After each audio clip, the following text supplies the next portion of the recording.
Fala aí pessoal, meu nome é Pedro e hoje eu vou elencar aqui 3 livros que eu acho que todo mundo deveria ler em algum momento da sua vida. Antes de mais nada, já deixa o like, se inscreve aqui no canal e mande esse vídeo para algum amigo seu, algum parente que você acha que precisa ler algum desses livros que eu vou elencar.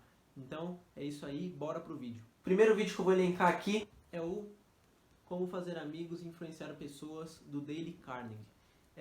Esse livro tem uma história muito interessante que eu comprei ele quando eu estava no trabalho. Então eu comprei esse livro aqui nas estações de metrô, que tem aqueles espécie de quiosques que tem livros. Então eu paguei R$ 7 nesse livro aqui. Ele é até um material um pouco mais frágil, vamos dizer assim. Então dá a impressão que ele é maior, mas é porque ele tem um tamanho reduzido mesmo. Mas ele não é tão extenso assim. Se eu não me engano, a versão comum dele tem 180 páginas. E é um livro que ele é recomendado por muitas pessoas.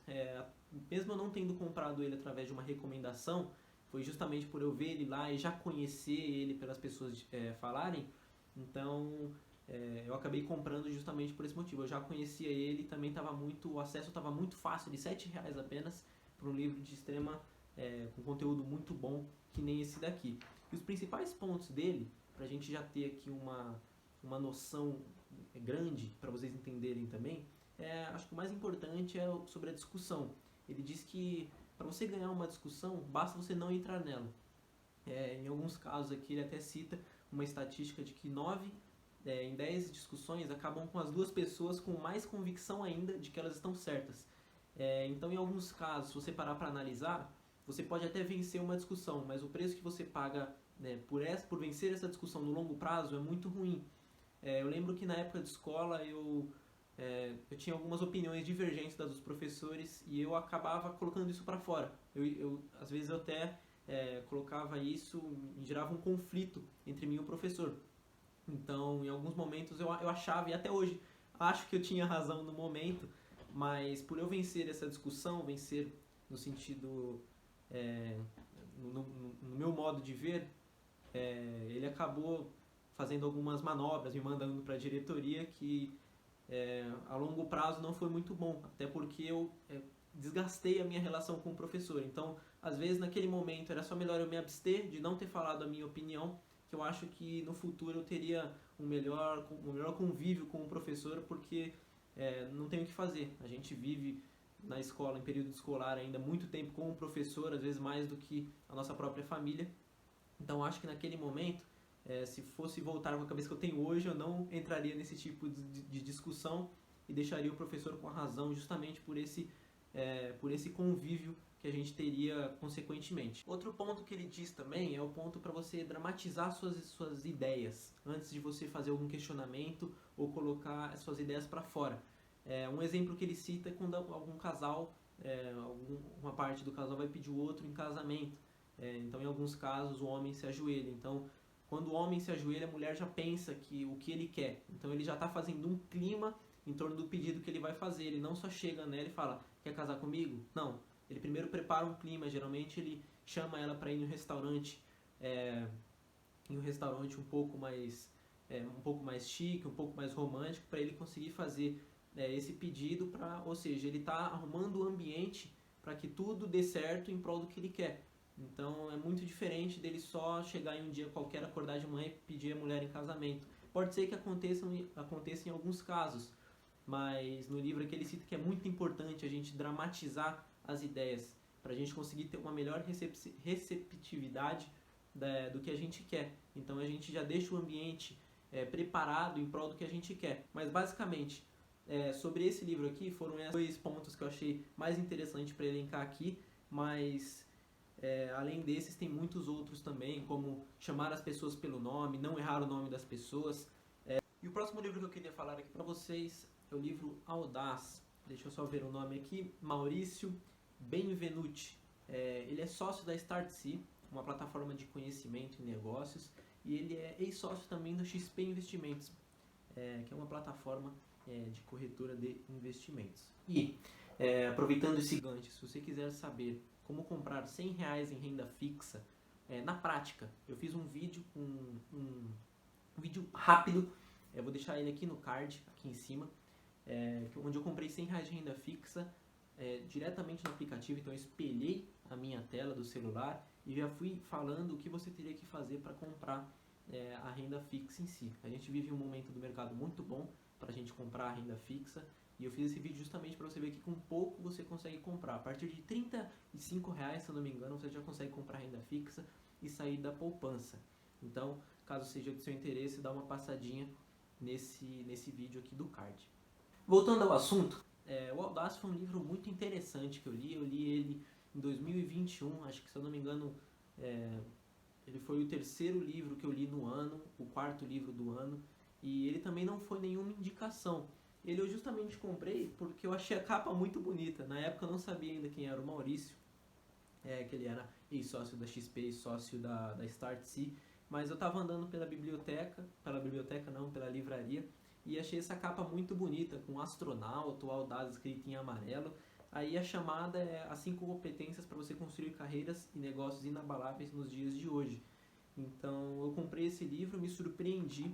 Ele também é um livro rápido de se ler, ele é muito bem escrito, ele não tem nenhuma escrita uma escrita difícil de ser compreendida. Então ele tem 213 páginas e hoje na Amazon ele está saindo por R$10. Então é um livro muito em conta que entrega um conteúdo muito bom. Como o livro tem 213 páginas, se você ler 10 páginas por dia durante 20 dias, você praticamente já termina ele. E sobre os pontos dele, eu acho interessante aqui, eu elenquei aqui o primeiro, que seria: faça com as pessoas em vez de fazer para elas. Esse daqui é um pouco difícil de ser compreendido, porque de qualquer forma você vai fazer alguma coisa para as pessoas, mas o que ele quer dizer com isso é que pensa você como um empresário ou com uma pessoa que vende algum produto para alguém, você está vendendo algum produto para alguém. Em vez de você só vender, em vez de você produzir e vender o que você já produziu para as pessoas, para aí sim ter esse teste, se as pessoas vão gostar ou não, você produz junto com as pessoas. Então, antes de eu fazer esse vídeo aqui, por exemplo, eu elenquei um tempo atrás no meu Instagram uma série de vídeos que as pessoas gostariam de ter e ver, de ter o conteúdo e ver um vídeo desse no YouTube. Então esse aqui foi o terceiro vídeo mais votado, então por isso que eu estou fazendo ele. Então o fato é, você precisa ter uma ciência das expectativas das pessoas para que você consiga atingir essas expectativas e, melhor ainda, consiga ultrapassar essas expectativas aqui. Porque aí dessa forma você vai estar entregando o que a pessoa quer e um pouco a mais ainda. Então é muito interessante isso daqui para as pessoas que trabalham. Então esse é um tópico aqui que, mesmo se você for empresário, se você for empregado, você consegue ter esse alinhamento de expectativa com o seu chefe, por exemplo, saber o que o seu chefe quer que você entregue, porque aí você consegue entregar sempre um pouco a mais. Porque se você não sabe o que ele quer que você entregue, você sempre vai entregar um trabalho na média, um trabalho medíocre, e na minha opinião isso pode te impedir de crescer dentro da empresa. Outro ponto aqui que eu coloquei que é muito interessante, ele coloca uma espécie de curvas em uma página. Eu vou tentar colocar essa ilustração aqui, e ele coloca as pessoas olhando sempre em direção à via, por exemplo, e não à próxima curva. Então pensa aqui que a gente tem esse desenho, essa curva, e a pessoa que está aqui embaixo, em vez dela olhar a curva que está aqui em cima, ela já olha aqui de baixo, então ela já está olhando o futuro. Aí ele diz que essas pessoas, elas têm uma capacidade de conseguir desenvolver muito melhor o que elas têm a fazer.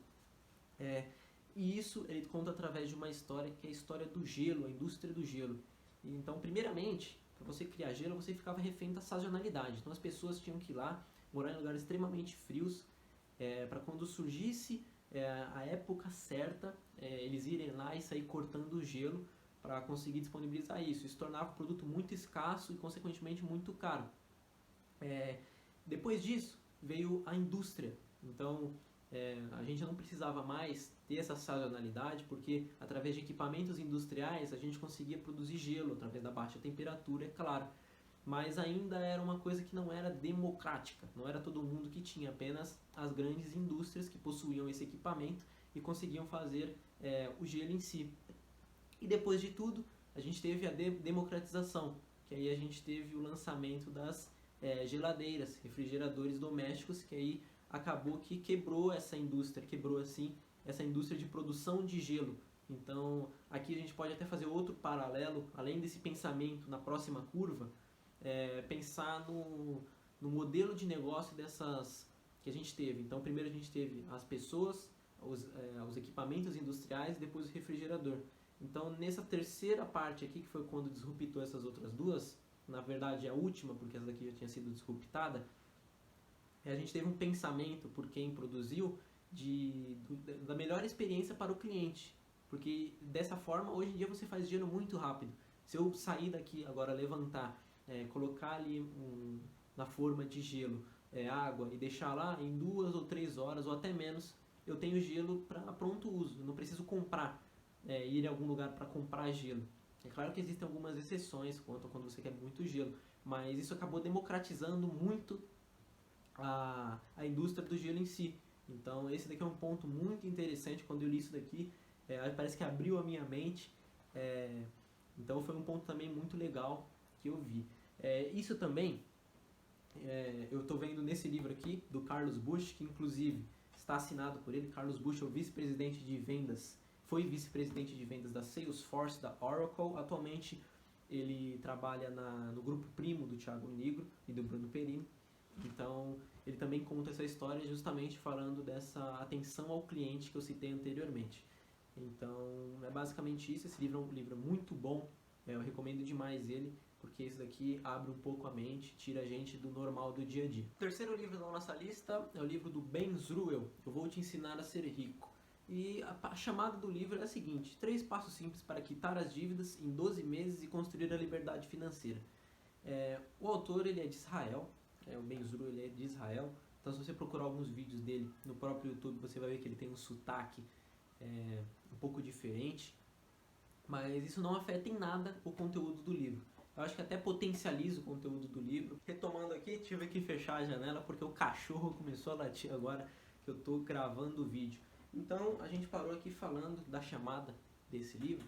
Então eu acho esse livro muito interessante, porque ele também é de fácil leitura, ele não é difícil de ser compreendido. Ele também tem poucas páginas, 170 páginas, então em 17 dias você consegue ler ele. E o ponto mais importante, assim, como ele fala de quitar as dívidas em 12 meses, é sobre um dado que eu peguei aqui, que 78% das famílias brasileiras estão endividadas, de acordo com a CNC, Confederação Nacional do Comércio de Bens, Serviços e Turismo. Então, em um país onde tem muitos endividados, um livro que mostre como sair das dívidas, eu acho que é de extrema importância. Então, o autor, ele é de Israel. Então, se você procurar alguns vídeos dele no próprio YouTube, você vai ver que ele tem um sotaque um pouco diferente. Isso não afeta em nada a leitura, até porque a gente o livro é revisado, então não tem erros de português. Mas eu acho que isso daqui tem uma certa influência, o fato dele ser de Israel, que aí dá outra percepção sobre dinheiro que as pessoas têm lá fora, e a gente não fica preso só na nossa percepção aqui do Brasil. Então, por isso que eu acho esse livro muito interessante. A gente tem aqui algumas chamadas aqui como perder o sono pensando em dinheiro. Então ele fala aqui, dá todo um passo a passo, ensina o que de fato a gente tem que saber sobre o dinheiro. Eu julgo que ele seja um pai rico, pai pobre, um pouco mais direto ao assunto. É claro que com as analogias do livro do Robert Kiyosaki a gente consegue captar muito melhor. Não dá para falar o livro do pai rico, pai pobre eu acho muito melhor, pai rico, pai pobre. Mas esse livro aqui também não é de se jogar fora, é um livro muito interessante. Foi um livro que assim mudou minha cabeça também, porque depois disso aqui eu não tinha dívidas na época, hoje eu ainda não tenho, acho que justamente por causa desse livro e do livro do Robert Kiyosaki. Então a terceira indicação é este livro aqui, Ben Zruel, Vou Te Ensinar a Ser Rico. Esse foi o vídeo. Se você gostou, já se inscreve, deixa o like, entra no meu Instagram que eu posto muito conteúdo legal também lá, e deixa aí uma sugestão de vídeo que você quer ver aqui, seja de investimento, seja de vídeos sobre livros de investimento, que eu faço para vocês, beleza? Valeu pessoal, até a próxima.